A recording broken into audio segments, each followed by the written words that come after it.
শাহ আব্দুল আজিজ সাহেব রহমতুল্লাহ আলাইহি ঘোষণা দিয়েছিলেন, আজকের থেকে পাক ভর্তমদেশ দারুল ইসলাম নয় দারুল হরব।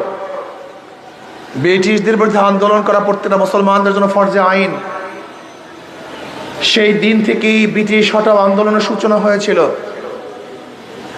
ব্রিটিশদেরকে দেশ থেকে পালাতে বাধ্য করেছিলাম, ভেবেছিলাম বৈষম্য দূর হবে, মানুষ মুক্তি পাবে, শান্তি পাবে। কিন্তু আমরা কি দেখলাম? ভারতের সংখ্যাগরিষ্ঠ মানুষ মুসলমানদের সাথে বৈষম্য করছে, তাদের অধিকার রক্ষা করছে না। আবারও মুসলমানরা চিন্তা করছে মুসলমানদের জন্য স্বতন্ত্র এক ভূখণ্ডের প্রয়োজন, এক দেশের প্রয়োজন। মুসলমানদের আন্দোলনের প্রেক্ষিতেই পাকিস্তান নামী একটা দেশ আমরা স্বাধীন করলাম। ভেবেছিলাম বৈষম্য দূর হবে, সাম্য, মানবিক মর্যাদা, সামাজিক ন্যায় বিচার প্রতিষ্ঠিত হবে। কিন্তু আমরা কি দেখলাম? পশ্চিম পাকিস্তানের মানুষগুলি পূর্ব পাকিস্তানের মানুষের সাথে বৈষম্য করছে, তাদের অধিকার রক্ষা করছে না, বৈষম্য দূর করছে না। ৭১ মানুষ বৈষম্য দূর করার জন্য, মানুষের মুক্তির জন্য ৩ স্লোগানের ভিত্তিতে সাম্য, মানবিক মর্যাদা, সামাজিক ন্যায় বিচার, এই ৩ স্লোগানের ভিত্তিতে পশ্চিম পাকিস্তান থেকে পূর্ব পাকিস্তানকে আলাদা করেছে, স্বাধীন এক বাংলাদেশ কায়েম করেছে। ভেবেছিল বৈষম্য দূর হবে, মানুষ মুক্তি পাবে, শান্তি পাবে। কিন্তু আমরা কি দেখলাম? ৭১-এর পর থেকে ২০২৪-এর ৫ই আগস্টের আগ পর্যন্ত যারাই ক্ষমতায় ছিল, এই ৫৩ বছরে বৈষম্য দূর করতে পারে নাই, মানুষের মুক্তি দিতে পারে নাই, শান্তি দিতে পারে নাই।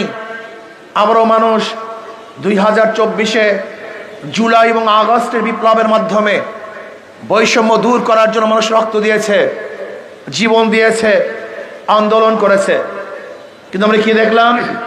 ৫ই আগস্টের পরে যেই কারণে মানুষ জীবন দিয়েছিল, এদেশ চাঁদামুক্ত দেশ হবে, জুলুম মুক্ত দেশ হবে, অবৈধ দখলদারি মুক্ত দেশ হবে, মানুষ স্বাধীন থাকবে, মানুষ মুক্তি পাবে।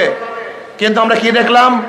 ৫ই আগস্টের পরে আবারও দখলদারি, আবারও চাঁদাবাজি, আবারও জুলুম, আবারও অত্যাচার, আবারও মিথ্যা মামলা, আবারও হয়রানি, আবারও পেরেশানি। যে আওয়ামী লীগ তাদের নেতাদেরকে দাওয়াত না দিলে মাহফিল বন্ধ করত, এখন আমরা কি দেখতেছি? বিএনপি লিডারদেরকে যদি দাওয়াত না দেয় তাহলে মাহফিল বন্ধ করে দেয়। তার মানেটা কি? যে বৈষম্য দূর করার জন্য মানুষ আন্দোলন করেছে, চাঁদা মুক্তির জন্য মানুষ আন্দোলন করেছে, সংগ্রাম করেছে। মনে রাখতে হবে, অবশ্যই বিরোধী দল বিএনপিকে মনে রাখতে হবে, এদেশের মানুষ শুধু একটা নির্বাচনের জন্য আন্দোলন করে নাই, শুধু একটা নির্বাচনের জন্য সংগ্রাম করে নাই, মানুষের মুক্তির জন্য, মানুষের অধিকারকে ফিরিয়ে দেওয়ার জন্য সমস্ত মানুষ বৈষম্যহীন বসবাস করবে, এর জন্যই মানুষ রক্ত দিয়েছিল, জীবন দিয়েছিল। কিন্তু আমরা দেখতেছি না, একদল এই সুযোগে আবারও জুলুম, অত্যাচার, অবিচার, নির্বিচারে হত্যা, আবারও মিথ্যা মামলা, আবারও দখলদারি, চাঁদাবাজি শুরু করেছে। শুধু হাতের পরিবর্তন হয়েছে, চেহারার পরিবর্তন হয়েছে, চাঁদার পরিবর্তন হয় নাই। শুধু মানুষের পরিবর্তন হয়েছে, জুলুমের পরিবর্তন হয় নাই। এতদিন চাঁদা কালেকশন করেছে সেন্টু, এখন চাঁদা কালেকশন করে ফেন্টু। এতদিন জুলুম করছে লেন্টু, এখন জুলুম করে কেন্টু। শুধু হাতের পরিবর্তন হয়েছে, ব্যক্তির পরিবর্তন হয়েছে, কিন্তু মানুষের জুলুম এবং নির্যাতনের পরিবর্তন হয় নাই। না, এর জন্য মানুষ আন্দোলন করে নাই, সংগ্রাম করে নাই। এর কারণটা কি? বারবার দেশ পরিবর্তন করেছি, দল পরিবর্তন করেছি, বহুত নেতা শাসন আমরা দেখেছি। আমরা সবুজ বাংলা দেখেছি, সোনার বাংলা দেখেছি, নতুন বাংলা দেখেছি, ডিজিটাল বাংলা দেখেছি, স্মার্ট বাংলা দেখেছি।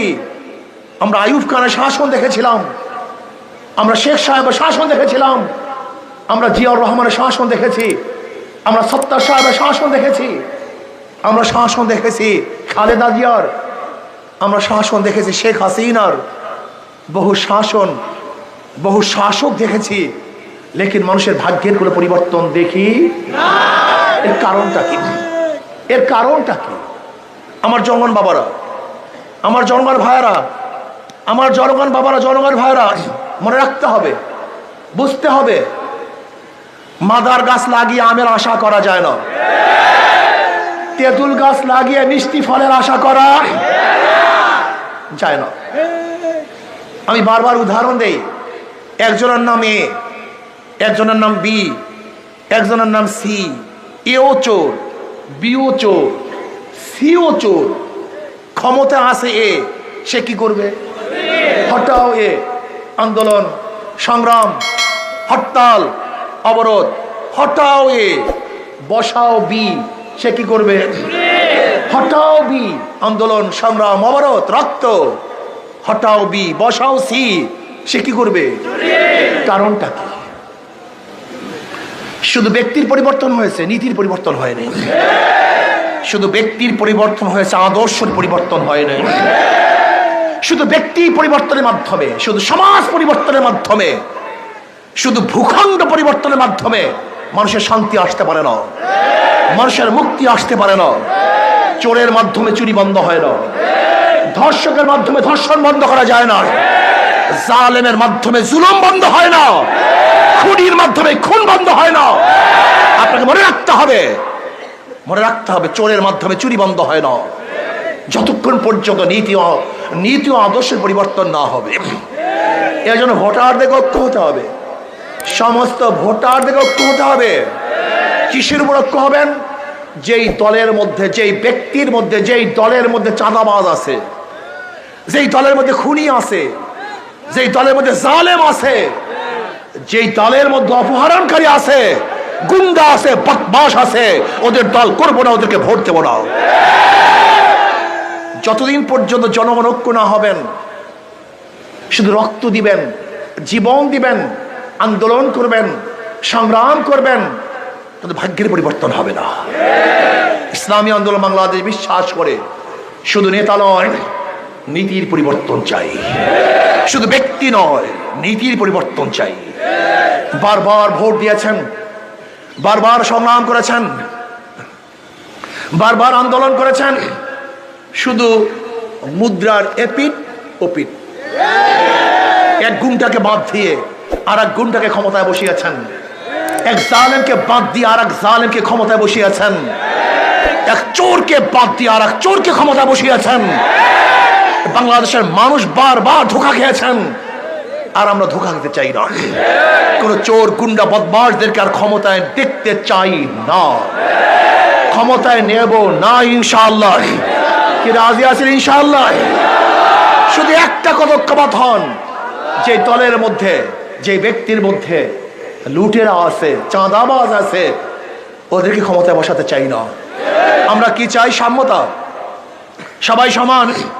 ঋষি, কামর, মজদুর, তাঁতি, জেলে যে মানুষ বাংলাদেশে বসবাস করবে, চাই সে মহিলা হোক, পুরুষ হোক, মুসলমান হোক, হিন্দু হোক, খ্রিস্টান হোক, বৌদ্ধ হোক, বাংলাদেশের নাগরিক হিসেবে প্রত্যেকটা নাগরিকের অধিকার সমান থাকবে। কি থাকবে? সমান অধিকার থাকবে। বাংলাদেশের প্রত্যেকটা নাগরিক সম্মানিত হবে।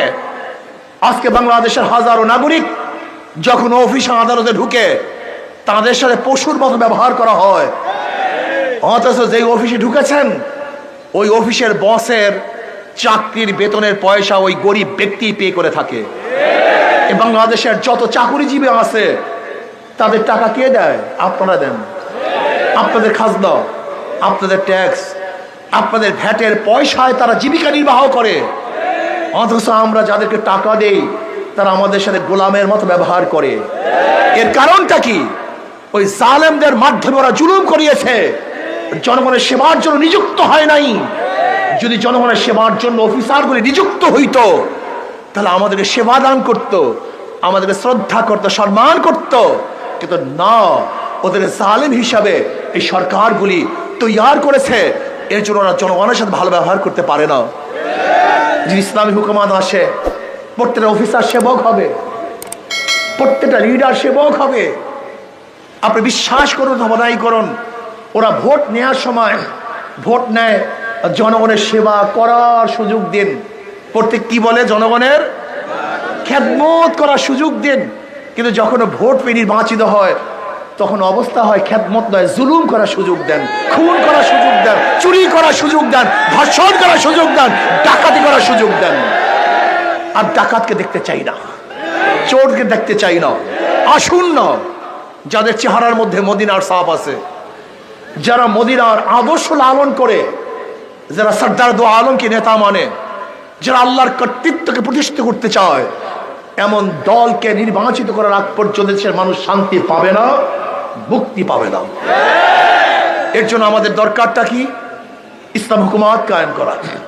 ইসলাম হুকুমাত কায়েম হলে অনেকেই ভাবেন যে হুজুর ইসলাম হুকুমাত হলে আমাদের অবস্থাটা কি হবে? এক গাজাওয়ালা প্রশ্ন করে, ইসলামী হুকুমাত হলে আমার গাজার অবস্থাটা কি হবে? আমি গাঁজা সেবন করবো কিভাবে? আমি বললাম কোনো টেনশন করিও না, তোমার কোনো টেনশন নেই। তুমি কি মসজিদে গিয়ে গাঁজা সেবন করতে পারবা? না হুজুর, মসজিদে গিয়ে গাঁজা সেবন করবো কিভাবে? বলে কেন? সেটা তো পরিবেশ নেই, গাঁজা সেবনের পরিবেশ নাই। আমি বললাম ইসলামী হুকুমাত হলে গোটা বাংলাদেশটাই মসজিদের পরিবেশ হয়ে যাবে, কোনো জায়গায় গাঁজা সেবনই করতে পারবো না, তোমার কোনো টেনশন নেই। অনেক মানুষ মনে করে ইসলামী হুকুমাত হলে, মহিলারা মনে করে আমাদেরকে বস্তায় ভরে ঘরের মধ্যে আবদ্ধ করে ফেলবে। আর আমি বলি ইসলামী হুকুমাত হলে আমার মা বোনেরা ধনী হয়ে যাবে। যেরকম খাদিজা কুবরা রাদিয়াল্লাহু তাআলা আনহা বহুত বড় ব্যবসায়ী ছিলেন, আমাদের মা বোনরা বহু বড় ব্যবসায়ী হয়ে যাবে। আমাদের মা বোনরা মনে করে ইসলামী হুকুমাত হলে আমাদেরকে বস্তাবন্দি করা হবে। হ্যাঁ, ইসলামী হুকুমাত হলে আমার আম্মা জান আয়েশা সিদ্দিকা রাদিয়াল্লাহু তাআলা আনহা যেরকম বহুত বড় মুহাদ্দিসা ছিলেন, অনেক বড় শিক্ষিতা ছিলেন, ইসলামী হুকুমাত হয় আমার মা বোনেরা বড় বড় শিক্ষিতা হয়ে যাবে। আমার গরিব বন্ধুরা মনে করে ইসলামী হুকুমাত হলে কি হবে? বোকা, গোটা ইসলামের অর্থনীতি সব গরিবদের জন্য। গোটা ইসলামের অর্থনীতি কাদের জন্য? পুঁজিবাদী অর্থনীতি কিয়ামত পর্যন্ত চললেও কোনো গরিব ধনী হবে না, ধনীরা শুধু ধনী হবে আর গরিবরা গরিব হবে। আর ইসলামী অর্থনীতি অ্যাপ্লাই হলে আগামী 5-10 বছরের মধ্যে বাংলাদেশের একজন গরিব ও দরিদ্র সীমার নিচে থাকবে না, সবাই দরিদ্র সীমার উপরে চলে যাবে। বিশ্বাস হয় না? বিশ্বাস হয় না? উদাহরণস্বরূপ, আপনি 5 লক্ষ টাকা আজকে ঋণ আনার জন্য যাবেন ব্যাংকে, যে ব্যাংকওয়ালা ভাই আমাকে 5 লক্ষ টাকা ঋণ দেন। ম্যানেজার কি বলবে? আপনার কাছে কি মর্গেজ আছে? আপনি বলবেন আমি ভিক্ষুক মানুষ, গরিব মানুষ, মর্গেজ কোথায় পাবো? যদি আমার কাছে টাকাই থাকতো আপনার কাছে আসবো কেন? তখন ম্যানেজার কি বলবে? আপনার জন্য টাকা নয়, ব্যাংক তাকেই টাকা দেয় যার টাকা আছে, যার টাকা নাই ব্যাংক তাকে টাকা দেয় না। তাহলে ব্যাংক কাকে টাকা দেয়? যার 5 লক্ষ টাকা আছে, একবার ধনী। ব্যাংক তাকে 5 লক্ষ টাকা দিছে, 2 বার ধনী। যাকে লোন দেওয়া হয়েছে তারই লোন মাফ হয়, 3 বার ধনী। যার লোন মাফ হয় তার ইন্টারেস্ট মাফ হয়, কয়বার ধনী? একজন বড়লোক কয়বার ধনী হয়? 4 বার ধনী হয়। আর গরিবের পেটে 5টা লাথি। কয় লাথি? আগের থেকে 5 লক্ষ টাকা ছিল না, 1 লাথি। ব্যাংক থেকে 5 লক্ষ টাকা দেয় নাই, 2 লাথি। তার লোন মাফ হয় নাই, 3 লাথি। তার ইন্টারেস্ট মাফ হয় নাই, 4 লাথি। আর যেই বড়লোককে টাকা মাফ করা হয়েছে, যে ওই টাকা বাংলাদেশ ব্যাংকে থাকতো, তাহলে বাংলাদেশের নাগরিক হিসাবে আমি গরিব হিসাবেও সেই টাকার মালিক আমি ছিলাম। কিন্তু বড়লোককে মাফ করার কারণে গরিবের পেটের মধ্যে আর কয় লাথি? আর 1 লাথি, মোট 5 লাথি। গরিবরা 5 বার গরিব হয় আর ধনীরা 4 বার ধনী হয়। এই অর্থনীতি কিয়ামত পর্যন্ত চললেও কোনো গরিব ধনী হবে না, কোনোদিন না। হয়েছে আজকে 53 বছর পর্যন্ত দেখেন তো কোনো গরিব তারা বাংলাদেশের সরকারের সিস্টেমের কারণে ধনী হয়েছে? আমাকে একটা প্রমাণ দেখান। বলতে পারো যে অমুক গরিব তো ধনী হয়েছে তার নিজের কারণে, বাংলাদেশ সরকারের সিস্টেমের কারণে নয়, নিজের কারণে, হয়তো অন্য কোনো কারণে ধনী হয়েছে। কিন্তু বাংলাদেশ সরকারের পলিসির কারণে কোনো গরিব ধনী হতে পারে নাই। ইসলামী অর্থনীতি, সমস্ত অর্থনীতি গরিবদের জন্য। জাকাত কাদের জন্য? কথা বলেন। মানত কাদের জন্য? ওসর কাদের জন্য? সবই তো গরিবদের জন্য। দান গরিবদের জন্য, মানত গরিবদের জন্য। ইসলামের গোটা অর্থনীতি গরিবদের জন্য। আপনারা জানেনই না, বর্তমান বাংলাদেশের গভর্নর বলেছেন যে মাত্র 4 পরিবার 2 লক্ষ কোটি টাকা নিয়ে গেছে। কয় লক্ষ কোটি টাকা? কয় পরিবার? মাত্র 4 পরিবার। এক পরিবারের ভাগে পড়ছে 50,000 কোটি টাকা। 50,000 কোটি টাকা। আপনারা কি জানেন গোটা বাংলাদেশের জনগণের কাছে যেই পরিমাণের টাকা, মাত্র 20-25 পরিবারের কাছে এই পরিমাণের টাকা। গোটা বাংলাদেশের জনগণের কাছে যেই পরিমাণের টাকা, মাত্র 20-25 পরিবারের কাছে এই পরিমাণের টাকা। আপনি কি জানেন এখানে যারা দাঁড়ানো আছে আপনাদের মাথার উপরে ঋণ কত? বাংলাদেশের প্রত্যেকটা নাগরিকের মাথার উপরে 1.5 লক্ষ টাকা ঋণ। 1.5 লক্ষ টাকা ঋণ। আজকে যে শিশু জন্মগ্রহণ করবে তার মাথার মধ্যে 1.5 লক্ষ টাকা ঋণ। আপনি কি জানেন বাংলাদেশ থেকে কত টাকা পাচার হয়ে গেছে? 14 লক্ষ কোটি টাকা। কোন কোন রিপোর্টের মধ্যে আসছে 18 লক্ষ কোটি টাকা পাচার হয়ে গেছে। সব আপনাদের টাকা। আশ্চর্য হয়ে যায় গরিবদের চেহারার দিকে তাকালে। ইসলামের গোটা অর্থনীতি গরিবদের জন্য, অথচ কপাল পরা গরিব ইসলামকে পছন্দ করে না। ওই যে ভোটের সময় 500 টাকার নোট, আর যুবকদেরকে একটা ফেন্সিডিলের বোতল, একটা ইয়াবার কলকি ধরায় দেয়, ওরা ভুলে যায়। আমার গরিব বন্ধুরা ওই 500 টাকার নোটের উপরে লাথি মারেন, ইসলাম হুকুমত কায়েম করেন। আমি চ্যালেঞ্জ দিয়ে বললাম, আগামী 5-10 বছরের মধ্যে সমস্ত বাংলাদেশের গরিবরা দরিদ্র সীমার উপরে চলে যাবে ইনশাআল্লাহ। ইসলাম হুকুমত যদি কায়েম হয়, মানুষ মুক্তি পাবে, শান্তি পাবে। বাংলাদেশের প্রত্যেকটা নাগরিক, সে যে ধর্মেরই হোক না কেন, সে সম অধিকার নিয়ে বসবাস করবে। মুসলমানদের যে অধিকার থাকবে, হিন্দুদের সেই অধিকার থাকবে, খ্রিস্টানদের সেই অধিকার থাকবে, বৌদ্ধদের সেই অধিকার থাকবে। বাংলাদেশের প্রত্যেকটা নাগরিক সমান অধিকার ভোগ করবে। ইসলাম হুকুমত হলে প্রত্যেক নাগরিক শান্তি পাবে, মুক্তি পাবে, স্বাধীনতা পাবে। জুলুম থাকবে না, অত্যাচার থাকবে না, অবিচার থাকবে না। কেউ 10 তলায়, কেউ গাছতলায় তা হবে না। কেউ খোলা আকাশের নিচে ঘুমাবে, আর কেউ ডাস্টবিনে এক মুঠো খাদ্যের জন্য কাক এবং কুকুরের সাথে লড়াই করবে। তা আর বাংলাদেশ আমরা দেখতে চাই না। কেউ বস্ত্রহীন থাকবে তা দেখতে চাই না। কেউ ক্ষুধার্ত থাকবে তা দেখতে চাই না। বাংলাদেশের কোন মহিলারা তার ক্ষুধার জন্য তার বাচ্চাকে বিক্রি করে দিবে, এই সমাজ আমরা দেখতে চাই না। এই সমাজ পরিবর্তন করতে চাই, ইসলাম হুকুমত কায়েম করতে চাই, যেখানে শাসকরা খাদেম হবে। যেরকম ওমর ইবনে খাত্তাব রাদিয়াল্লাহু তাআলা আনহু গাছ তলায় শুয়ে থাকতেন, লাঠি মাথায় দিয়ে শুয়ে থাকতেন। কেউ বিশ্বাসই করতে পারতো না কে শাসক আর কে প্রজা, কে ধনী কে গরিব। আমরা এমন এক সমাজ চাই যার মধ্যে সাম্যতা থাকবে, যেখানে লিডার এবং স্বাভাবিক জনগণ, যেখানে নেতা এবং স্বাভাবিক জনগণ সব এক হয়ে যাবে, সম অধিকার ভোগ করবে, সবাই শান্তিতে বসবাস করবে। জান্নাতের একটা পরিবেশ বাংলাদেশের সৃষ্টি করতে চাই। সেই নীতি আদর্শ ইসলাম, সেই নীতি আদর্শ নিয়ে এসছেন মদিনাওয়ালা। সেই নীতি আদর্শ মদিনাওয়ালা নিয়ে এসছেন। যেই মদিনাওয়ালা আদর্শ বাস্তবায়ন করার কারণে গোটা মদিনার মধ্যে ওমর ইবনে খাত্তাব রাদিয়াল্লাহু জমানায় কাকে যাকাত দিবে সেই লোক খুঁজে পাওয়া যেত না। আসুন আগামী নির্বাচনে এই যে প্রতীক দেখেন, হাত পাখা, শান্তির প্রতীক, সবাই প্রতীক। মুসলমানরাও ব্যবহার করে, হিন্দুরাও ব্যবহার করে, খ্রিস্টানরাও ব্যবহার করে, হাত পাখা ব্যবহার করে। হাত পাখা ধরিরা, গরিবরা, পুরুষরা, মহিলারা, মেয়াতর, চাষি, কুলি, সবাই প্রতীক হাত পাখা। যদি হাত পাখা নির্বাচিত হয়, যেরকম হাত পাখা সবাই, এই দেশটাও সবার হয়ে যাবে। হাত পাখা সবাইকে শান্তি দেয়। হাত পাখা বিজয় হলে সবাই শান্তিতে বসবাস করতে পারে ইনশাআল্লাহ।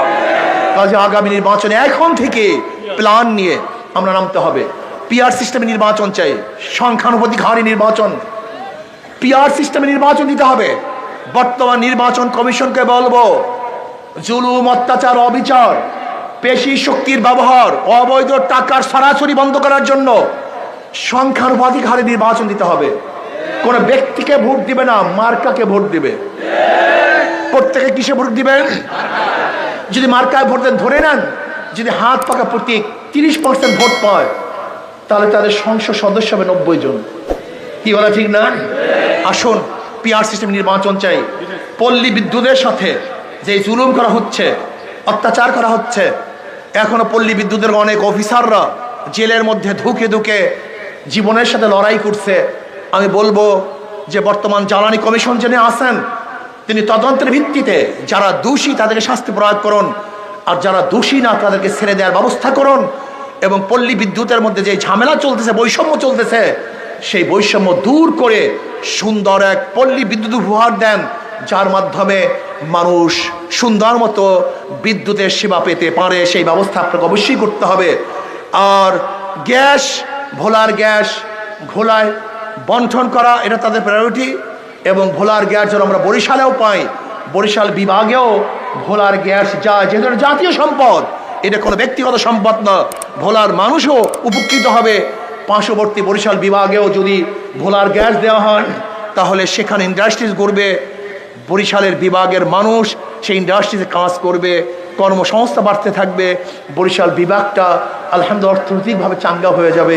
কাজে আমরা সবাই সমৃদ্ধভাবে এই দেশকে গড়ার চেষ্টা করি, চিন্তা করি। আল্লাহ আমাকে এবং আমাদের সবাইকে, এবং ভোলাই ব্রিজ, বরিশালের সাথে একটা ব্রিজের খুবই প্রয়োজন, এই ব্রিজটা জলদি জলদি করার জন্য অনুরোধ করব। আমরা আসুন আগামীতে হাত পাখাকে বিজয় করি, ইসলাম হুকুমত কায়েম করি।